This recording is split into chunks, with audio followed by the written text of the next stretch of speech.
सैनिक शासन। आज बताएंगे अध्यक्षीय शासन किसे कहते हैं। तो वैसा देश जहाँ क्या होता है, राष्ट्रपति देश का प्रमुख होते हैं। वैसा देश जहाँ राष्ट्रपति देश का क्या होते हैं, प्रमुख होते हैं, उसे हम क्या कहते हैं, अध्यक्षीय शासन वाला देश। जैसे अमेरिका में राष्ट्रपति क्या है, देश का प्रमुख है। क्या है, देश का प्रमुख है। तो अगले हैं संसदीय शासन। वैसा देश जहाँ प्रधानमंत्री देश का प्रमुख होते हैं, उसे हम क्या कहते हैं, संसदीय शासन वाला देश। नहीं, अब देखो भारत में कैसा है, तो राष्ट्रपति क्या, प्रधानमंत्री देश का क्या है, प्रमुख है। ये क्या हो जाएगा, संसदीय वाला देश। संसद ही प्रधानमंत्री को चुनाव करते हैं, चुनते हैं ना।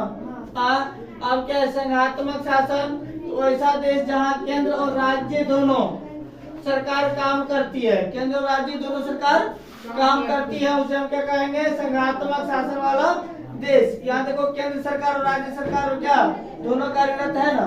अब ये भारत में कैसा है, कैसा देश है, संघात्मक शासन वाला देश है। कैसा शासन वाला देश है, संघात्मक शासन वाला देश है। क्या है, तो यहाँ केंद्र सरकार और राज्य सरकार दोनों काम कार्यरत है नहीं। और एकात्मक शासन वाला देश, वैसा देश जहाँ सिर्फ केंद्र सरकार काम करती है।